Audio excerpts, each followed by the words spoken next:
Moltes gràcies per ser aquí i per organitzar aquestes xerrades. Jo us portaré una mica més lluny de Sitges.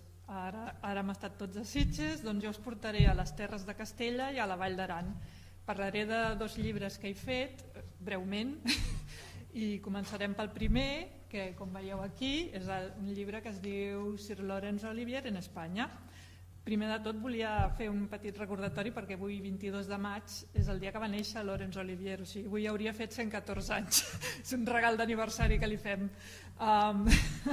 Aquest llibre el vaig escriure ja fa uns quants anys i és el fruit d'un treball d'investigació que vaig fer per veure si Laurence Olivier havia estat a Catalunya. Va resultar que sí, però bàsicament on ell va estar més va ser a Castella i a Andalusia. A Castella treballant i a Andalusia de vacances. Ara ho veurem. A veure si això... Sí.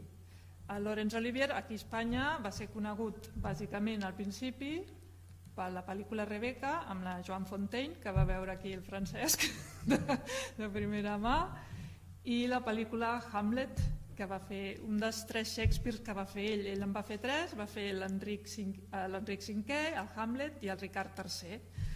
Aleshores, també he posat més fotos de pel·lícules que va fer més tard, amb la Marilyn Monroe, el Príncipe i la corista, i Marathon Man, quan ja era més gran, aquí amb el Dustin Hoffman.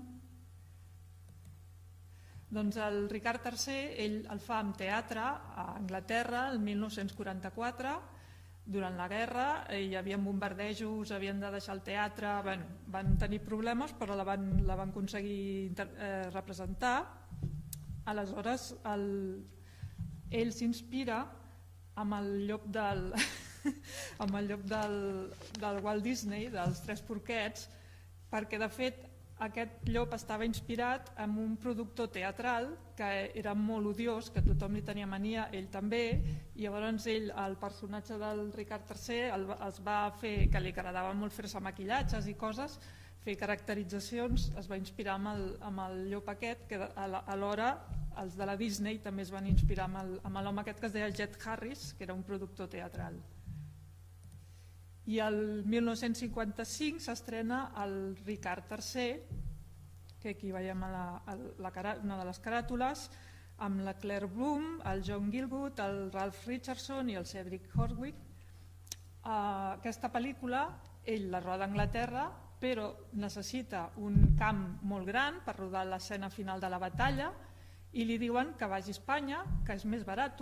En aquella època encara no es feien rodatges així de Hollywood a l'engròs, va ser un dels primers, i li troben un lloc a les afores de Madrid i ells diuen, doncs anirem al setembre perquè així ja no hi haurà tanta calor, i el que passa que aquell estiu no va ploure, no va fer res, llavors tot allò estava ressec i quan ho van veure van dir, home, això ha de representar Bosworth, que és el camp de batalla d'Anglaterra, i està això groc, però bueno, és el que hi ha. No, ja ho tenien contractat. Aleshores us he posat aquí 3 minutets de pel·lícula en anglès perquè veieu com era el camp on van rodar i ara després veureu on es va rodar i tinc un mapa i tot. My lord, the enemy are past the marsh. Tot això és la Sierra Madrilenya.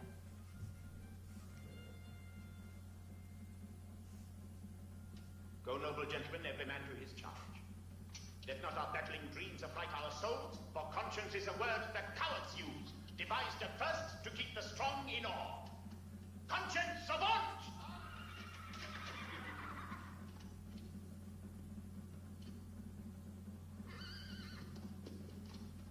Richard Simpson.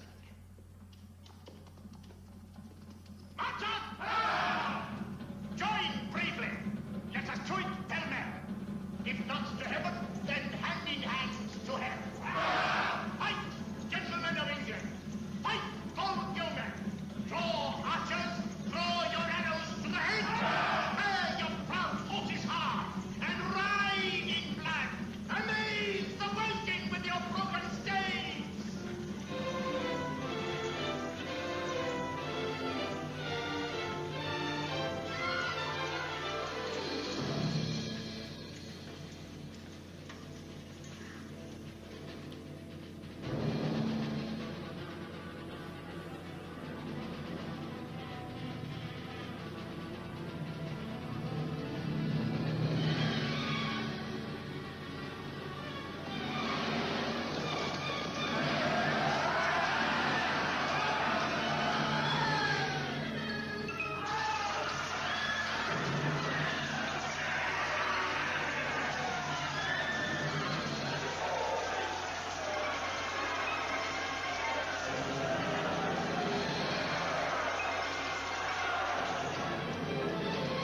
Ja està.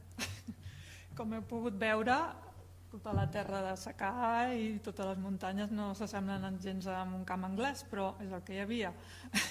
També ell va visitar l'Escorial, aprofitant que estava allà, i tota l'escena dels arquers, la imatge aquella, ell s'inspira en un tapís que veu a l'Escorial per copiar-ho després per la pel·lícula. Què més us dic? Bueno, ja després comentarem un petit frame d'aquesta pel·lículeta que us l'he capturat perquè es vegi més bé. Estan rodant aquí a Madrid durant un mes i mig, més o menys, i llavors primer ve el juny del 1954 per veure la zona i tot, ve 2 dies d'incògnit, que la premsa espanyola no ho sap, però un periodista de casualitat el va enganxar a Barajas, que és aquesta fotografia, i després ja a finals d'agost ve aquí amb la seva dona, la Vivien Leigh, estan aquí a l'aeroport també, aquí amb les postaletes de toreros i flamenques, molt típic tot. D'acord. I llavors aquí sí que la premsa els intentava seguir, però ells van estar en un hotel allotjat a les afores. Aquí ho veureu. No sé, amb el punter va bé, no? Sí. Bàsicament tota la pel·lícula es roda, diguéssim que per aquesta zona, a prop del Campillo. Aquí hi ha una carretera secundària que jo vaig fer amb cotxe i que no s'ha de fer amb cotxe perquè em vaig ficar amb un merder, però vaig anar a fer fotografies i coses. Llavors ells s'estava aquí a la Berzosa, que això era un hotel que ara és part de la Universitat Nebrija, a Torrelodones també se suposa que van estar, i a Galapagar. O sigui, tota aquesta zona de la Sierra de Madrid és on es va fer aquest rodatge, tot i que la premsa d'aleshores quasi no ho van documentar perquè no els van deixar entrar al rodatge, o sigui, hi ha fotografies però internes d'ells, però perquè d'aquí no es va parlar gaire, i quan es va estrenar tampoc se li va fer gaire cas. Aquí és una fotografia d'aquí al Manzanares, aquest és ell, aquest que està d'esquena sense samarreta, que era el setembre, feia molta calor, i estan aquí dirigint la batalla aquesta que us comentava. I ara us porto unes comparatives perquè veieu aquí. Això és una escena de la pel·lícula, hi ha aquestes pedres, tot això, i això ho vaig fer jo, aquestes fotografies, que això és a prop de Galapagar, que és més o menys semblant. No sé la mateixa pedra no, però quasi. Després aquí aquest camp, que llavors un dels que participaven a la pel·lícula va dir que aquí hi havia molts braus, molts toros, i els havien de fer fora per fer el rodatge i els era una mica complicat. Doncs això més o menys és la mateixa zona. I aquesta és la que a mi em fa més il·lusió explicar, que si veieu, això és el tros del final del clip que us he posat, si veieu aquí ja no es veu gaire, una creueta, això és la cruz del Valle de los Caídos, i aquesta creu es va alçar just quan s'estava rodant la pel·lícula, i llavors el Laurence Olivier en el seu diari, que jo vaig anar a la biblioteca de Londres, la British Library, ell ho posa en el seu diari, posa un dibuixet d'una creu, i suposem que vol dir que es va fixar que estaven posant aquella creu en aquell moment. I aquesta foto és la que vaig fer jo fa uns anys, que veieu, no es veu massa, però us imagineu que aquí hi ha la creu. I és una curiositat que em va fer gràcia, mira, que a la pel·lícula surt la creu del Valle de los Caídos.